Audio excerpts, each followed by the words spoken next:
Bonsoir à tous, soyez les bienvenus dans le 18h Info de Télé Nantes. Dans l'actualité, ce mercredi, en Loire-Atlantique, une opération sécurité auprès des conducteurs de cars scolaires. La gendarmerie contrôle en ce moment les EAD, les nouveaux éthylotests anti-démarrage. L'entraîneur du NRMV, Martine Demar, retrouve son fils, Mathias, l'une des recrues de l'intersaison du club. Nous sommes allés à leur rencontre pour évoquer ces retrouvailles familiales. Enfin, vous découvrirez le travail d'Estelle Lebrun, la spécialité de cet artiste, restaurer les jouets anciens.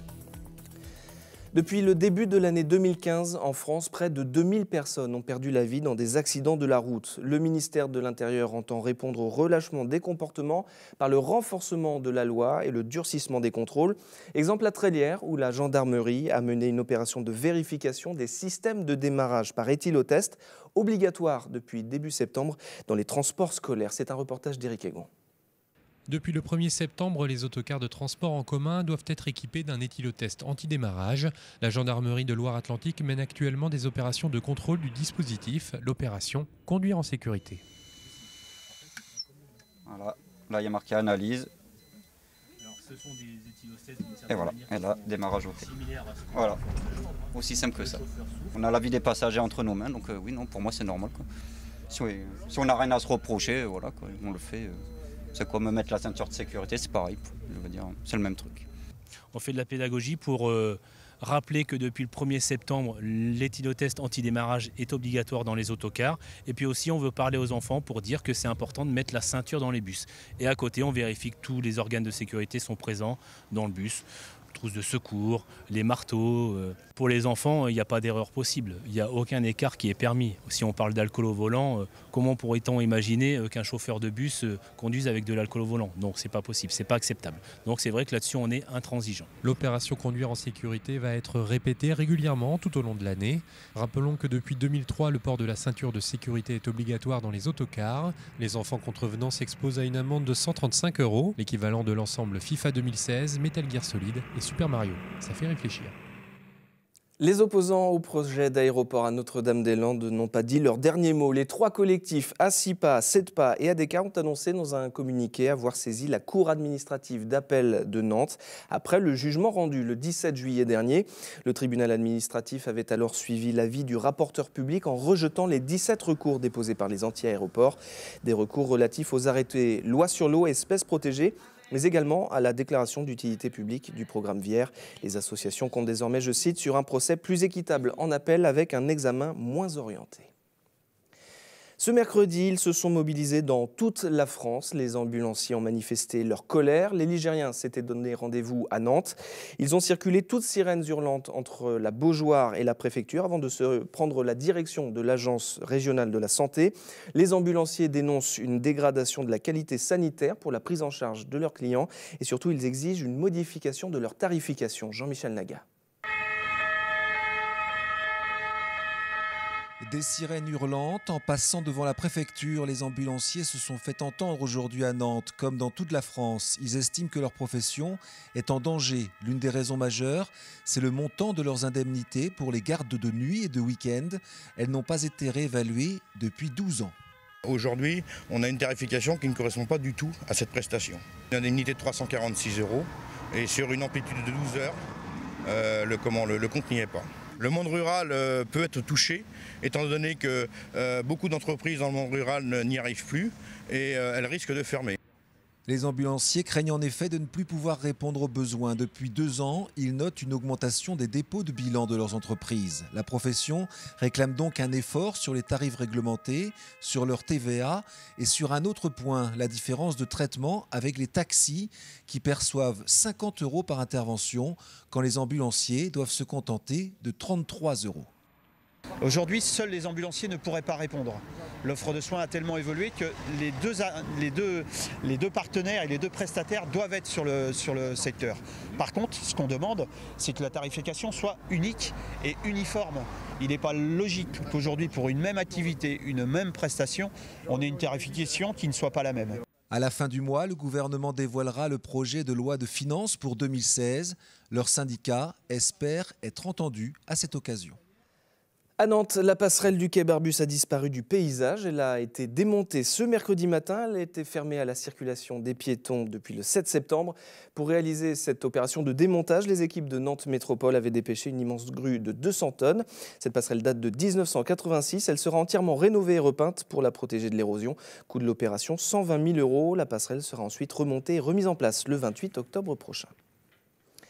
À Saint-Nazaire, le feuilleton des navires Mistral n'est pas tout à fait fini car l'Assemblée nationale se penchera demain jeudi sur l'annulation du contrat de livraison entre la France et la Russie. Le Parlement doit approuver l'accord signé au mois d'août. L'Élysée et le Kremlin s'étaient entendus sur une indemnité versée par la France de près de 950 millions €. Pendant l'été, le Nantes Métropole Volley s'est attaché les services de Mathias Demar, un nom bien familier pour les supporters du club. Et pour cause, Mathias Demar est le fils de l'entraîneur tchèque du NRMV, Martin Demar. Le jeune passeur revient donc dans sa famille pour vivre une nouvelle aventure sportive, une expérience très particulière pour le clan Demar. Vous allez le voir. Rencontre avec Olivier Caillé. Cet été, la famille Demar s'est agrandie. Mathias, l'aîné des 3 fils, est revenu à la maison. Il était parti, il avait 16 ans, il était parti à Prague.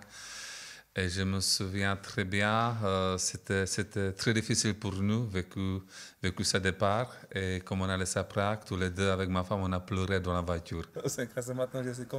Aujourd'hui, fini les pleurs. Mathias et Martine vont rattraper le temps perdu. Nouvelle recrue du Nantes Métropole Volley, Mathias va passer beaucoup de temps avec son père, son nouveau coach. Un changement radical. Je vois tout le temps en fait, ouais, c'est ça. Non mais pour l'instant ça va. Car les choses sérieuses n'ont pas encore débuté en termes de volleyball. En phase de préparation, le nouveau groupe apprend surtout à faire connaissance.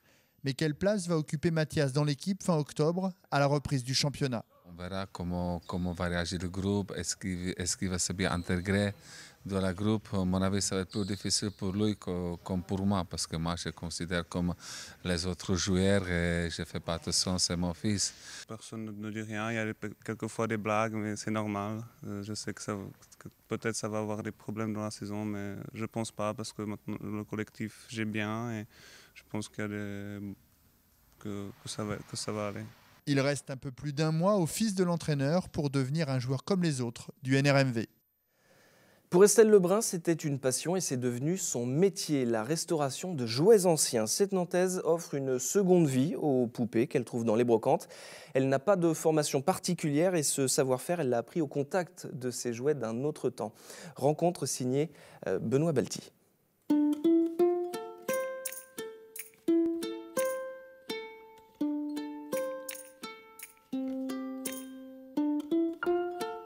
Il y a environ 5 ans, je chinais des petits vélos, étant donné que j'étais mécanicienne moto et cyclo. Et en chinant ces petits vélos, je suis tombée par hasard sur un baigneur. Et j'ai craqué, je l'ai pris, je l'ai restauré. Je me suis renseignée sur le bébé et j'ai découvert tout un monde de chimie, de mécanique, d'histoire. Et ça m'a passionnée tout de suite et d'un baigneur est née une collection.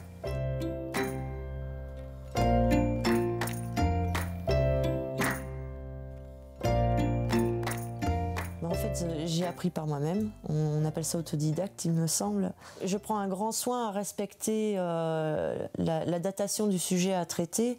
Pour le restaurer, je vais utiliser que des matériaux ou d'époque que j'arrive quelquefois rarement à retrouver ou à reproduire ces matériaux d'après des recettes tirées d'ouvrages très anciens. C'est plein de petites astuces qui permettent que les restaurations sont réversibles et ne se voient pas. Les poupées vont aller des années 1850 à 1950. Donc les matières sur lesquelles j'interviens, le celluloïd, la porcelaine, le feutre, le tissu, la composition. J'interviens aussi sur l'environnement de la poupée. Ça ne s'arrête pas à la restauration de la poupée à proprement parler. Ça va être son vestiaire, l'habillement, ça va être une paire de chaussures à restaurer, ça va être son mobilier, sa vaisselle. J'étais déjà amoureuse des choses anciennes, plutôt fin 19e, début 20e. J'ai une attirance particulière pour cette période-là, les poupées en particulier. Et en général, chez les poupées, c'est le regard. Et c'est la fin de cette édition. Merci beaucoup de l'avoir suivi. L'information continue sur notre site internet telenantes.com. Je vous souhaite une très belle soirée sur notre chaîne. À demain.